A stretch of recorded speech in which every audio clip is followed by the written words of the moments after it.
Welcome to this week's Yep Yeah Yes with Tamika and Marissa. I'm Marissa, and hopefully I can get my point across without going on a tangent today. Tamika, how you doing? I'm good. How are you?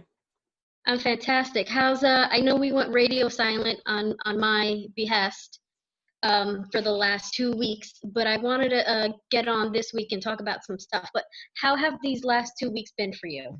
We've been fine. Just a lot of reflection, a lot of Yeah. revelations, as in the Bible, Mm-hmm. personally and societally, if that's a word. Right. You know, and I then know that there's a lot of stuff going on. But I wanted to touch on something because I've been reading a little bit of theory. Are you going to say what the topic is, or are you going to go into it? I'm going to do that right now. Lady Antebellum and how hard she's worked. Not Lady Antebellum, the band. White women in America and their role as it has progressed from antebellum times to present day. Let me go on my long diatribe so you get the idea of where I want this conversation to go. Okay. During pre-Civil War, during slave times, women actually were allowed to buy and sell slaves. I'm not sure many people know that. That was actually one of the few investment commodities that they could actually not only keep after they got married, they can continue to do. They weren't allowed to hold property, and they weren't allowed to really have true investments, but slave investments they were allowed to have. And as part of the conglomerate of a marriage, yes, the proceeds do go into the family fund, but before that, that's the one thing that they could do. I don't think many people know that. But there is the theory that is attributed to women, white women, during this time to say they were not as passive as history has declared it to be. And why I want to talk about that from back then to now is I believe, it is my personal opinion, that once we're faced or asked to talk about something that has been negative in our life, either A, we go balls to the wall, that's it, we're sticking to it, or we readjust and do better. I don't believe white women have been called to the carpet on their role in society, or I'll say white identifying Anglo-Americans, their role in society, race relations, intereducation with, I'll say race and prejudice in America. Hear me out. During antebellum, because they were able, that was the one commodity that they were able to have. There is actually an amazing book, and Harriet Jones is actually a former slave, is actually quoted in this book. And the book is Incidents of the Life of a Slave Girl. And they talked about the role of white women. Do you have the title of the book? That was the book, Incidents in the Life of a Slave Girl. Oh, okay. And Harriet Jacobs was quoted in this book because she's a former slave. And it talks about the sexually exploiting slaves was a means of compensating for the lack of power in other aspects of their life. That's kind of like the gist of that book. And they talk about the sexual exploitation of white women to slaves, to black slaves, white women, and how they sexually exploited slaves for actually more benefit. There's another theory where when men looked at slave trade, they usually did not take anyone that was pregnant. They tried to get as many women as possible because obviously, but they didn't really look too much at pregnant women, too many women, unless they needed something like in a domestic capacity.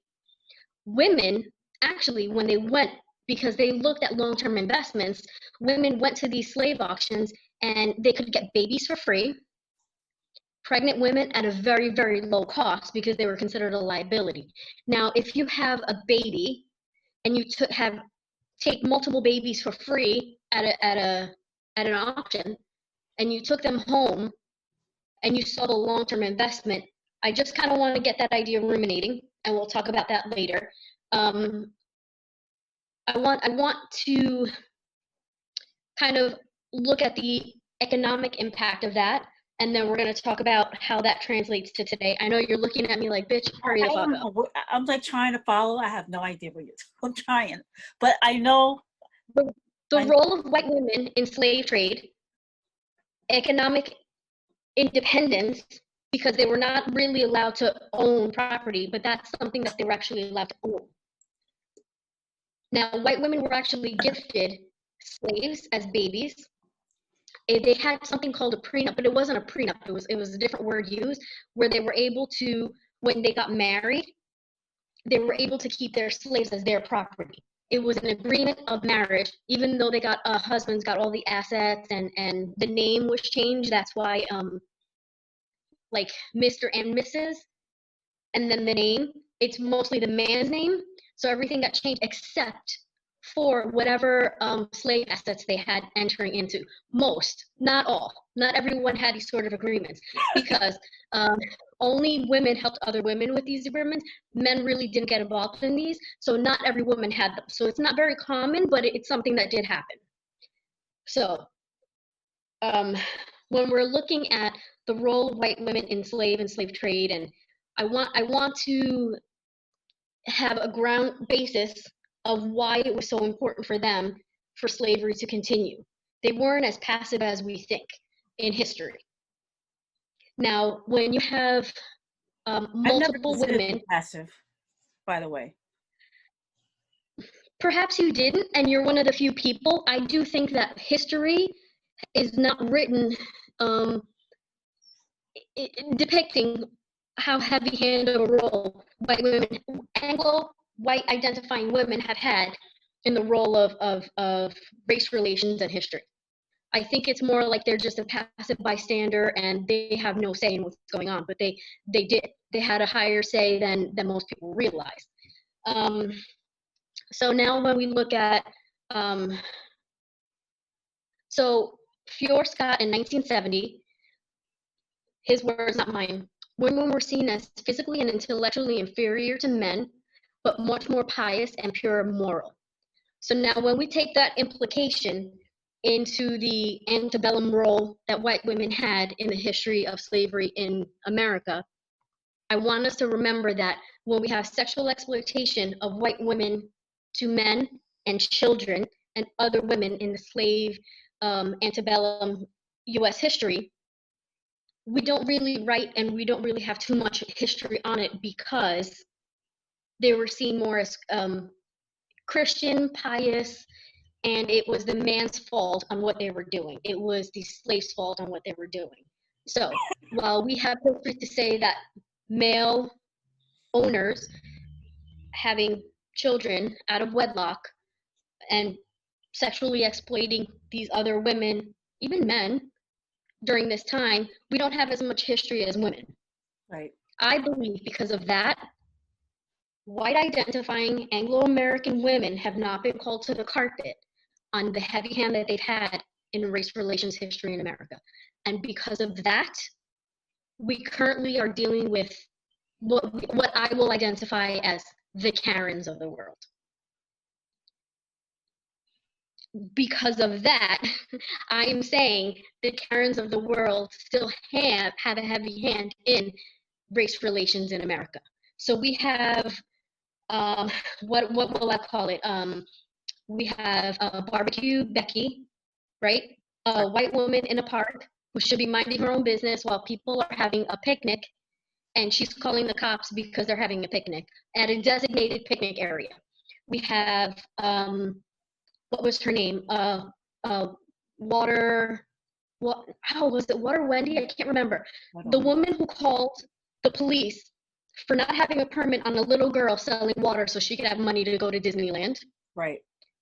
We have Central Park Karen, I believe her name was Amy Cooper, called on a man, Christian Cooper, no relation, because he asked her in the park area to put her dog on a leash, which the dogs need to be on a leash. Right. Not only that, in the video, she changes the cadence and her voice to show that she is scared. And there's, I don't know, I'm a black man is here. And she knew exactly, she recognized her Anglo-white identifying personality to vilify an American black man. Right. So I set the stage, a long-winded diatribe. What have you gotten out of all this? That the mic, you're so staticky. I mean, I can understand everything you're saying, so don't take it that way. But you should probably get a headphone so we can have a real, like, people can really understand without focusing on the static. You know what I'm saying? And while Marissa's going to get a headphone, I completely understand what she's saying and the path that she took to get to the Karen, because it's a cyclical thing in our society. It's something that we do, and Marissa's back. She should be on in a second. Can you hear me, Marissa? I can hear you perfect. Okay, say like 3 or 4 sentences. I believe. Nope, that's in the same static. It's okay. So you can keep them on, keep the headphones on, or get rid of them. I can still understand everything you're saying. It's just like every time you talk, it's like a staticky thing, but whatever. But what I was saying is that I fully follow your path and how you got from slavery to present day Karen. It's basically the same thing. I always think about how in movies and such, the white woman is portrayed as the victim, but not the victim. Like, she's sleeping with the black slave, you know, and then she has a baby. It's like, oh my God, how'd that happen? And she's like, oh my God, he raped me. You know, it started out like, oh, yeah, I love you, and, you know, whatever, bullshit. And then ends up being, and they probably grew up together. They probably were raised on the plantation together as little kids, grew up, and the lines are blurred because love doesn't see a color. But however, people will determine what should be considered love and what shouldn't, and ultimately make decisions based on what their opinions are about it. And so you take that to now, where we have the Karens of the world who are, you know, their personal space is being infiltrated by a world of people that they don't approve of, people telling them no, you know. And so it's the same shit. It's cyclical. And so Karen, to me, embodies the Lady Antebellum that you began this teaching with. You know what I'm saying? I wasn't teaching. I was just trying to set the stage. I'm long-winded. We discussed this already. And here's my thing. I think this is why, and this is what's a beautiful part of this whole movement that's happening right now, that we're finally calling, which I believe is the last component. We're calling the last component to the stage to really identify and to change the trajectory of home education. So part of this theory, I wrote notes on it. Now I can't find which book it's from. Part of this theory, from You take 2 weeks Burke. off and now you bitches taking notes. Shit, you are ill prepared every fucking week. 2 weeks off to reflect on Black Lives Matter. The bitch come with cue cards. All right, then continue. I got a lot of shit to say. I believe it. You got time. You got time today. Okay, I got plenty of time. So in Burke, in 2007, part of the sexual exploitation that they're discussing when it comes to white women and minority, we'll say men, women, and children. I will say this: it has been discussed, men, women, and children. Part of the discussion was he claimed that men cannot be raped, which was part of why male rape not only went undocumented, went hidden, and it also went unfounded. once claims started coming out. So, what? I coughed. Oh, sorry. Stop coughing. So because because of all of this, I believe that the Karen syndrome is the last component to changing the trajectory of how we view each other. Because I do believe when society still has gender specific roles, and I get that. While I don't subscribe to them, a lot of people do, and a lot of people still do believe that the softer side, the nurturing side, the stay home, and help educate the kids belongs to a woman. I believe that that component is still very much alive. And while the passive female role in the home, we'll talk in a traditional sense, not traditional because the word tradition, I apologize. In a male female role, while the male role um, may say something that could be prejudicial or racial, the passive role of the Karen is allowing that to be instilled into the child. So with that whole ideology, it is my opinion that now this movement, the last component of the Karens, is really going to change the trajectory, because we're seeing now children understanding and really emotionally and intellectually viewing where these stereotypes and biases don't have a place in society anymore. I believe Are that. children seeing that though? What? How many children are actually seeing that though? What, that the Karen, wait, that Yeah, prejudicial and racial yeah, stereotypes? because you just said the children are seeing that, but are the children, are how many children are actually, I mean, a few, are your children seeing that? You know what I mean? Like, and that's rhetorical. You don't have to answer that yes or no. But yeah, there are kids that are, you know, whose parents are like the types where, like, we had mothers who we we could be in the room with them and their friends, and it was like Yeah. they'd be like, just go away, but they didn't mean like disappear to another. They'd just be like, get out of my face, but sit over there. You can watch me drink and, you know, they smoke weed or whatever. You know what I mean? It's not like they smoked intentionally in front of us, but it was also like, this is what we're doing. We out with our friends, our family, whatever. You can be in the room. I think now I see more parents. I don't know if it's because the parents that I'm around, they're more like, get out of here. This is adult conversation. You know what I mean? So I don't know how many kids are actually seeing what's going on. Or I mean, are they learning it from their friends and finding out about it from their friends, or are they actually seeing it, seeing the Karens of the world act inappropriately and then being reprimanded in whatever form that might take for that inappropriate behavior?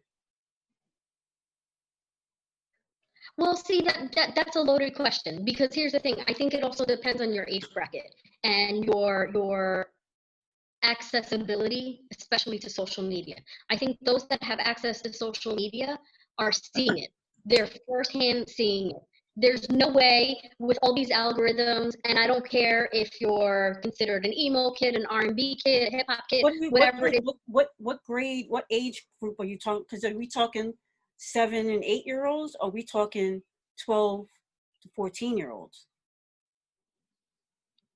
Because you can't make a I general, can't get an answer. huh?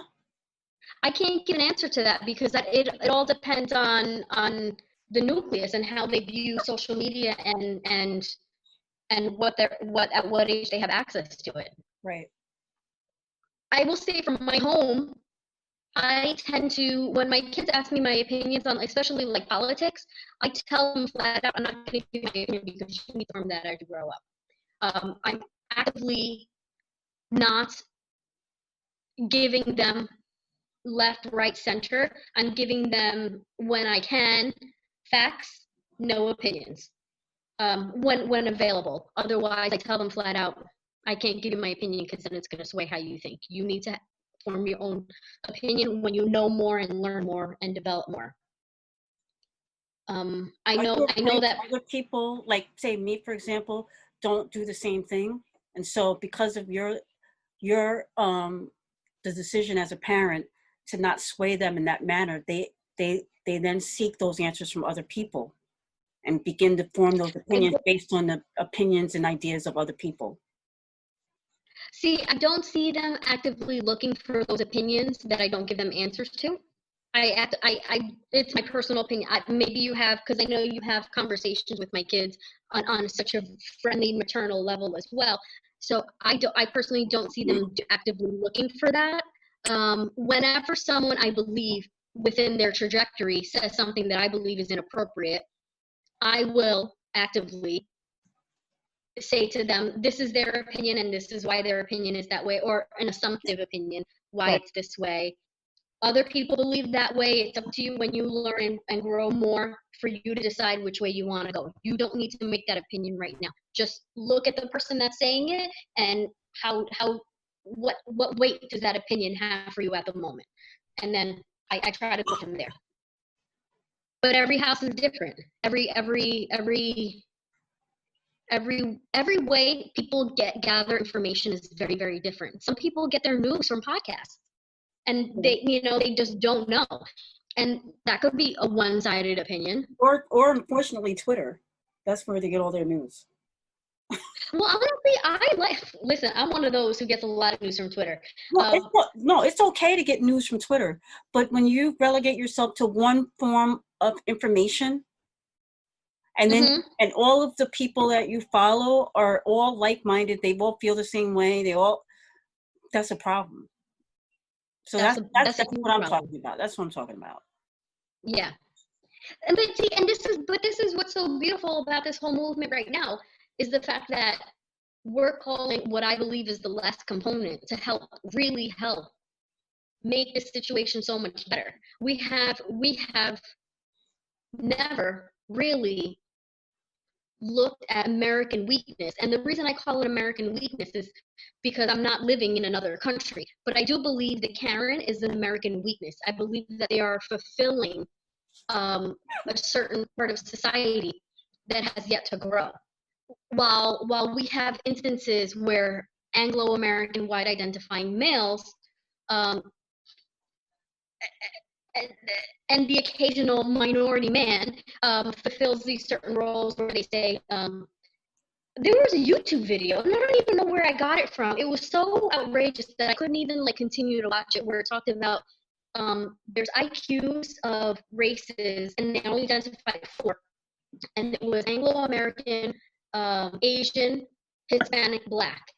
And the highest IQ goes to Anglo-American, second Asians, Hispanics, and Blacks. And we need Anglo-Americans to be in positions of power to help those of us on the bottom 2 levels of IQ, because we don't know any better. We don't know how to make our neighborhoods and our life better. So we need those that are in the higher form IQ to do things for us and to think for us. That way of thinking is probably never going to go away. It's never going to subside. And honestly, we as a society, we're always going to need this a viewpoint of, I don't know if you want to say ignorance or just an otherworldly viewpoint, in order to realize that the viewpoint you may have is actually that you're doing the right thing. You always need a buffer, something, you know what I mean? It's like when you're playing, when you're bowling, when you first learn how to bowl, or even just you're an adult, you have gutter balls, you have those lines so that you know where you're leaning. You know what I mean? Because if you just throw the ball, you're like, oh, hopefully it goes the right way. But in life, you need different sides. You need things to tell you, to make sure, to keep you in line, to make you realize that, yes, this is the right path. Going towards that way, not so much. Going towards this way, not so much, for whatever reason that might be.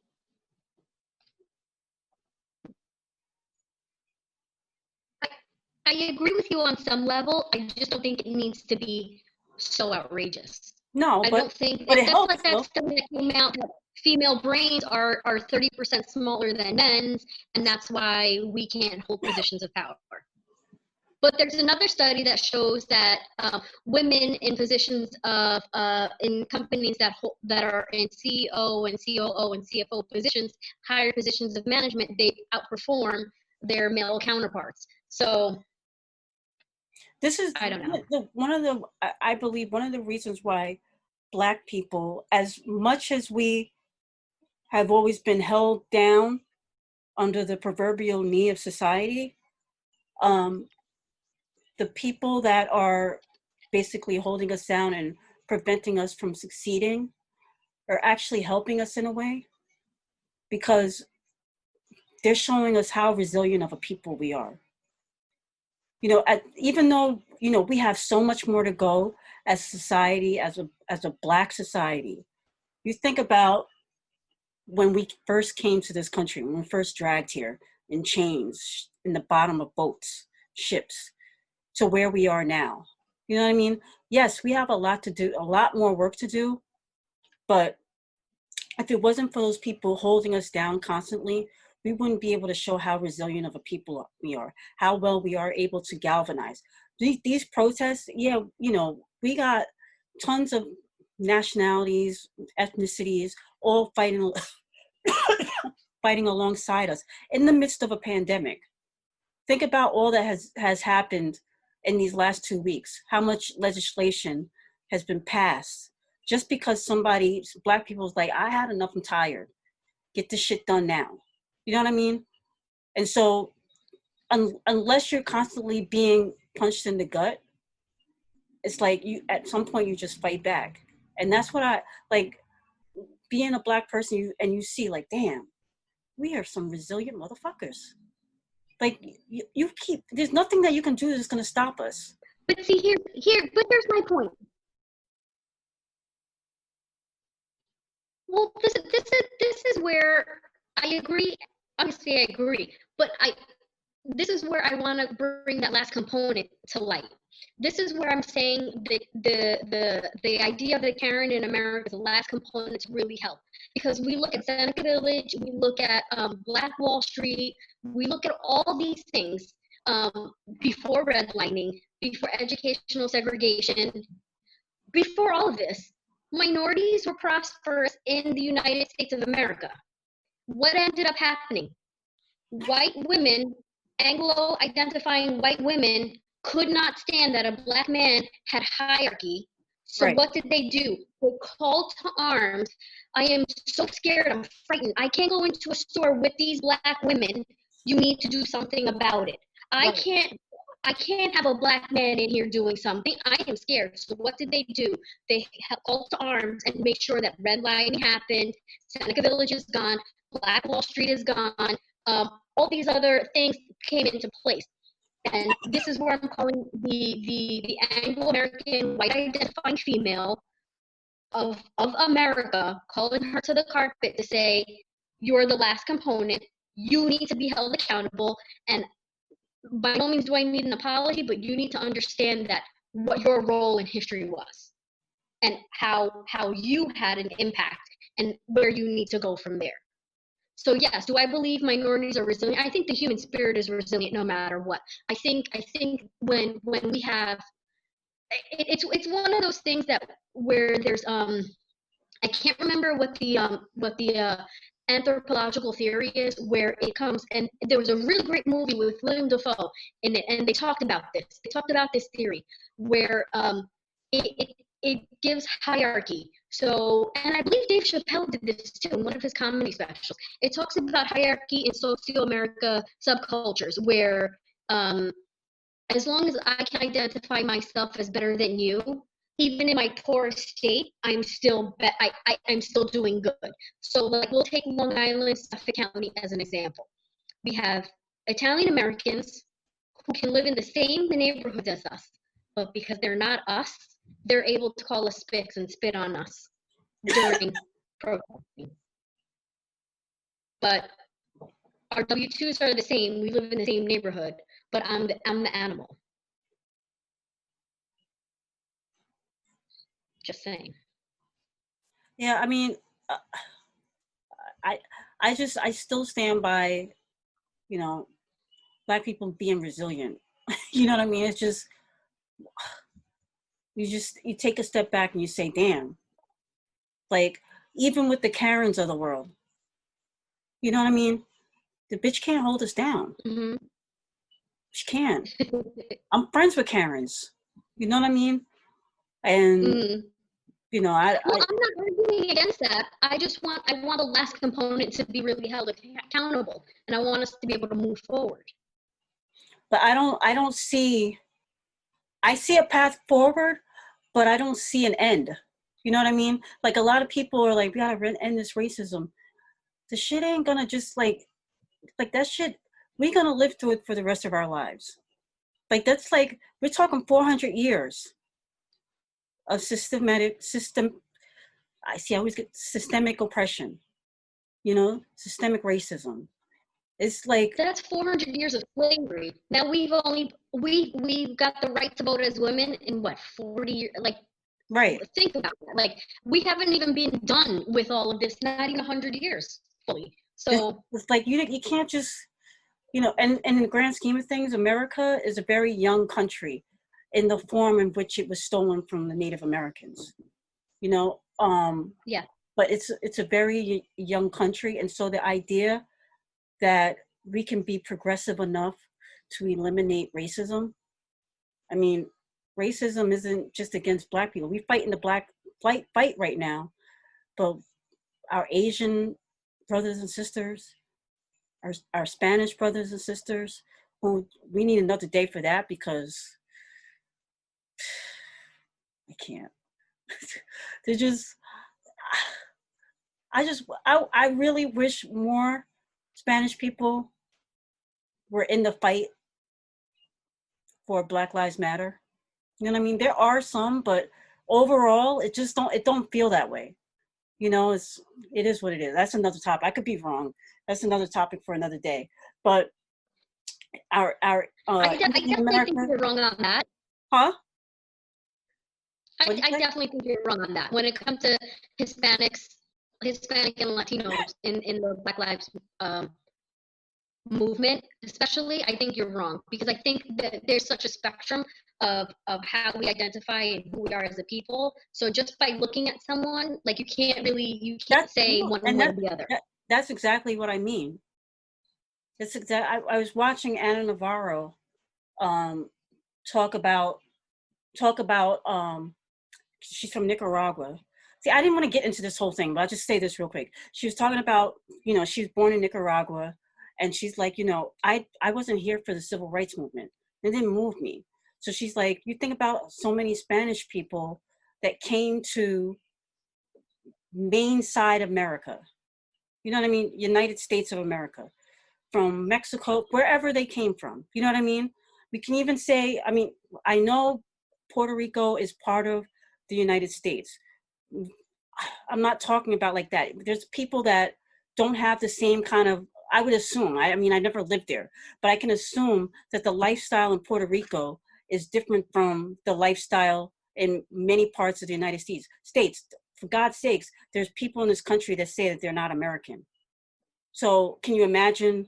I can only imagine how people treat them as disconnected, not part of us. And so how that psyche builds into who they become. You know what I mean? Do you understand what I'm kind of saying? Like if people keep saying you're not one of us, there has to be people that believe that. We're this part, we're this part, we're American, but you know, those people are whatever. And then we talk about Dominicans. There's Spanish people in Spain, wherever, South America. My point is that what Anna Navarro was saying is that when she came here, it was easy to feel a certain way about race relations when her and her family weren't brought up during the civil rights movement. They didn't get to see that. And they don't have the same kind of attachment to it. Their feeling about this country is post civil rights movement. You know what I mean? And so it's very, it's something to delve into. I mean, I wish she would have talked a little bit more about her experience and kind of understand where she's coming from. But I know, like, I have a stepmother who's Puerto Rican, but she calls herself Black. I have a best friend who's Puerto Rican, and you don't call yourself Black. You know what I mean? So it's like, it's confusing to me. And so when I talk about, you know, the people in this country and galvanizing, it's like there's levels to this. There's levels to racism. You know, Asian Americans, Indians, uh, where Russians, whatever country you came from, and you're here and you're going through whatever kind of oppression that society is put on. This is a fight for all of us. You know, unfortunately or fortunately, however you want to look at it, the fight right now starts with Black lives, and from there you hope that it spreads on and other people will get on the train and support. But I don't see that myself. I don't see it as much as I would like to see it from the Spanish Latin community. That's interesting because you touched upon a few different like anthropological theories that I was talking about before. So when it comes to Latin America and the Hispanic community within America, that again goes to the classifications and the multiple socio-American thinking as far as like how are you better than someone else.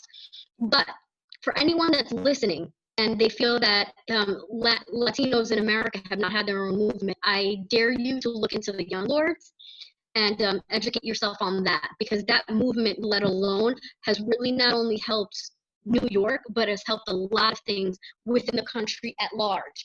So I think the way we identify ourselves is very much akin to how we grew up, how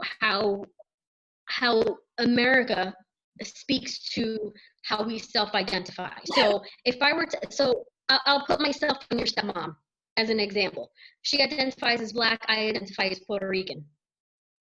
Here's the thing that kills me. She identifies as Black, and she can speak to her experience. I identify as Puerto Rican, yet when I'm speaking on my experience, my words get lost because either I didn't identify enough, you don't identify me as, not you to me, but like as somebody else. That person doesn't identify me as that. So when, you know, when we talk about the Latin experience, the Latino and Hispanic experience within America, you know, either we're not enough, or we're too little or too much, or this or that, and it's such a big spectrum that we either get shot down or we don't speak enough. And it's one of those things that movement, I think, will change in time.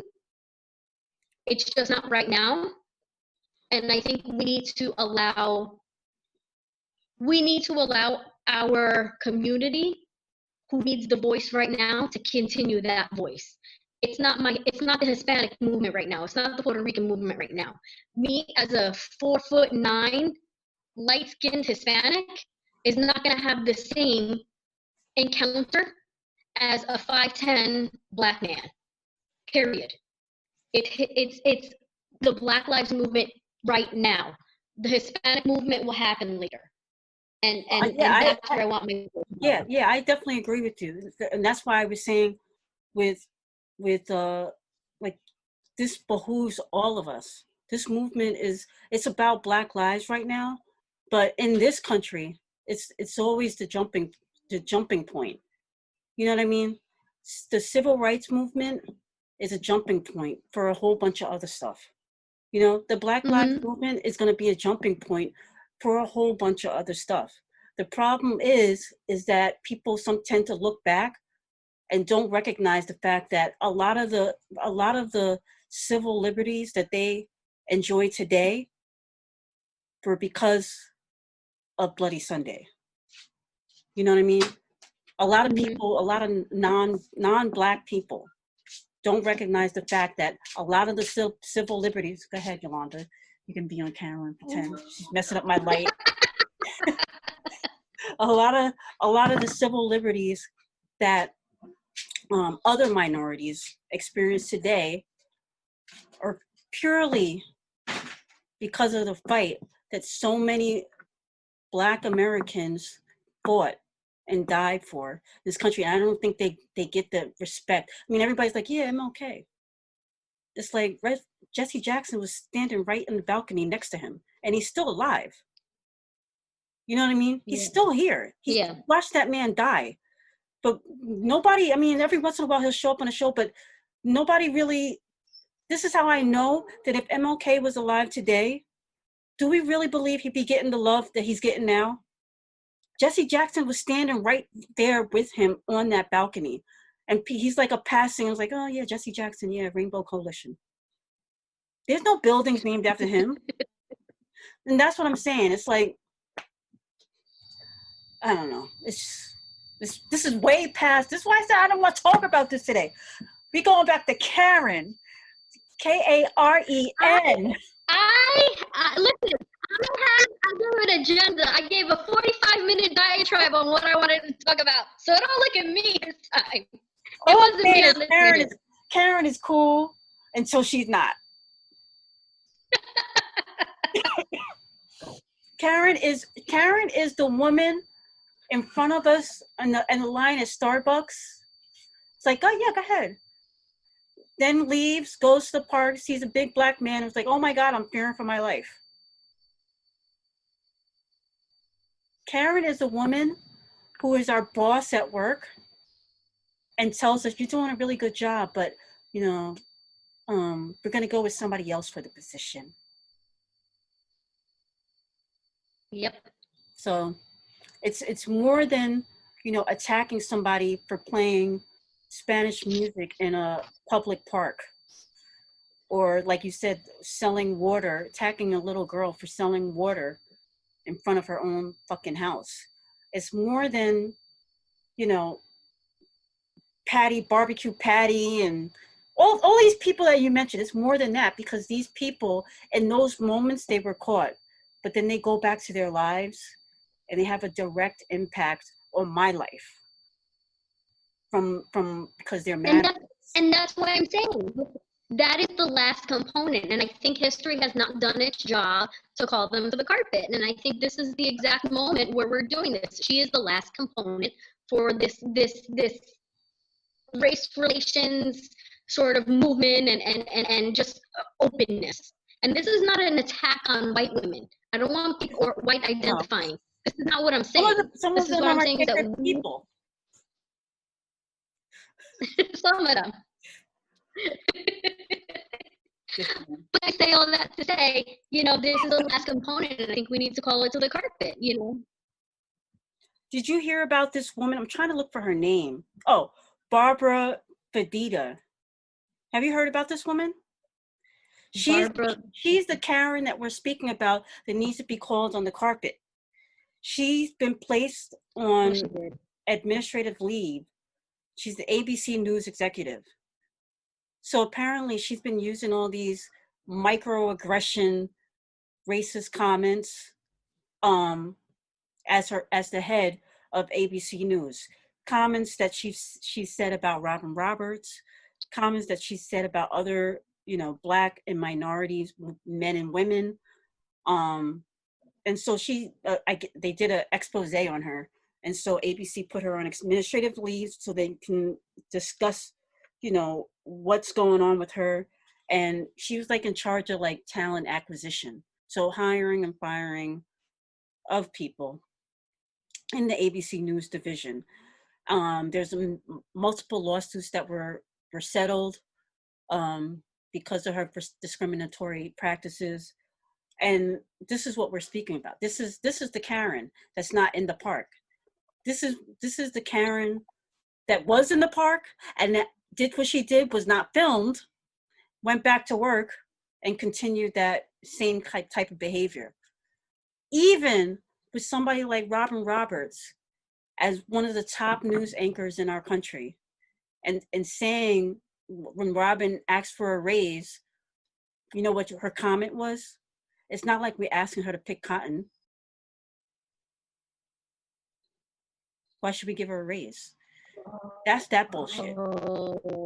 Robin Roberts. See, that's what I want pulled to the carpet. That's exactly what I'm saying. That's the whole point of my entire diatribe, of all the books that I just mentioned to everybody, of all the micro, all of this is exactly what the hell I was done talking about.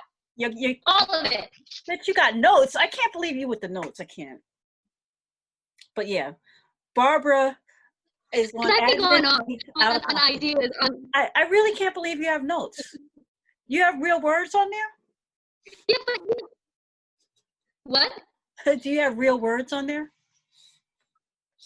Oh shit! Oh, girl, you really were. It's like it's a whoa outline. See, I can't with you. Christian Cooper, Amy Cooper, bitch is on a talk show. I'm ready. I am so ready for this talk show. Do me a favor, have that same energy next week. All right, I'm down. I'm ready. Locals don't even write scripts no more. They type it out and paste it. You wrote it out freehand scripts.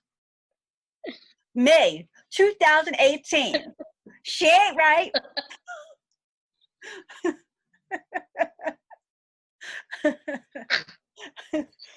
You make fun, but you know what though? I guarantee that a few people listening to this actually finally heard some American history.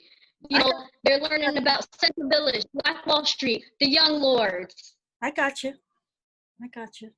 So, you're welcome. Good job.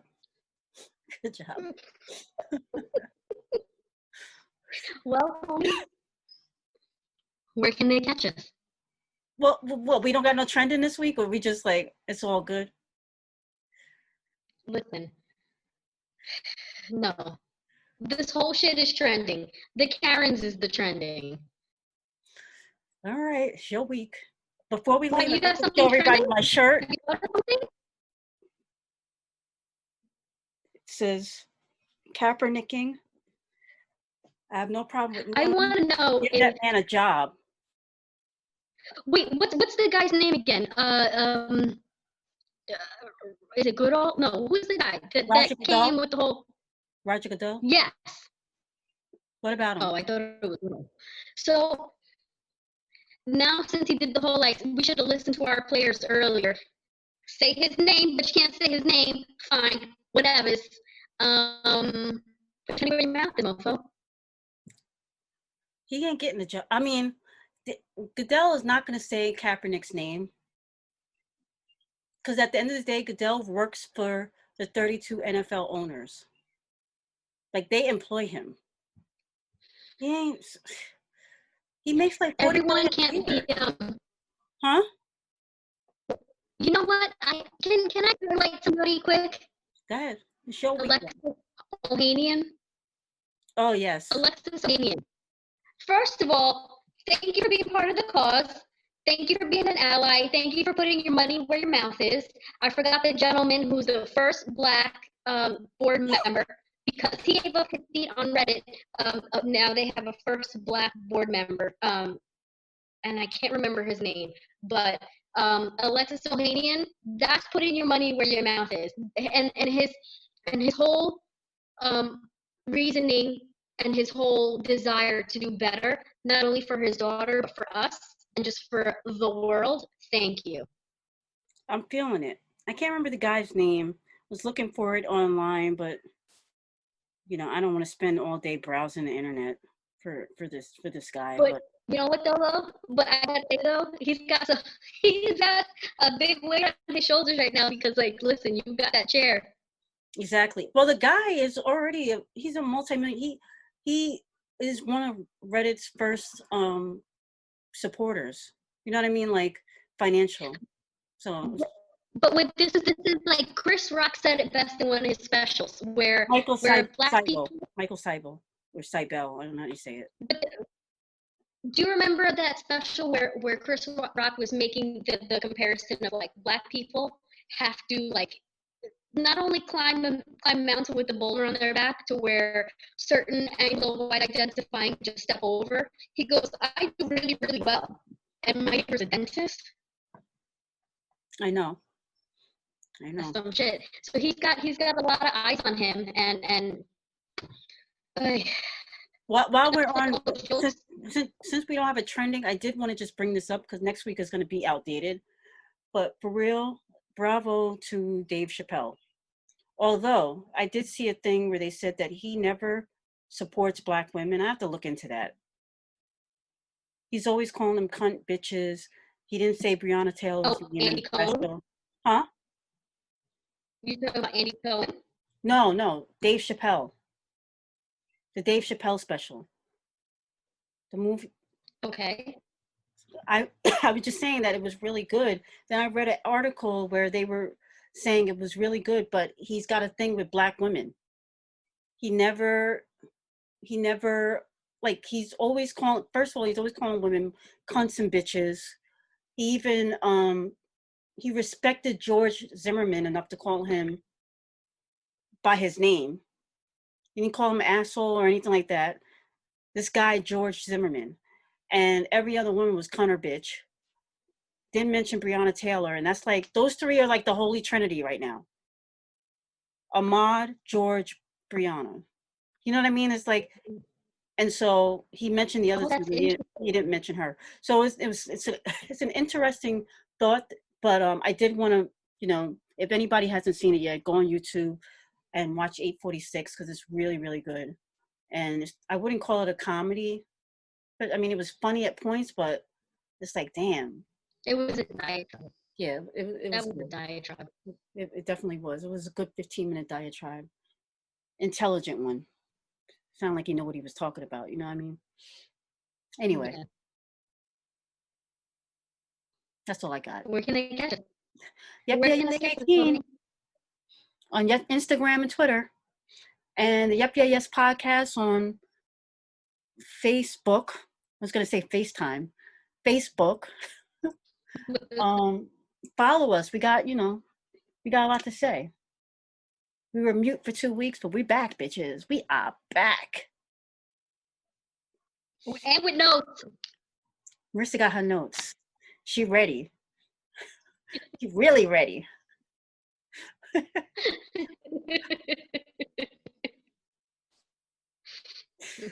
Anyway. I love you, homie. All right. I'll talk to you guys next week. Talk to you in a couple of minutes, Marissa.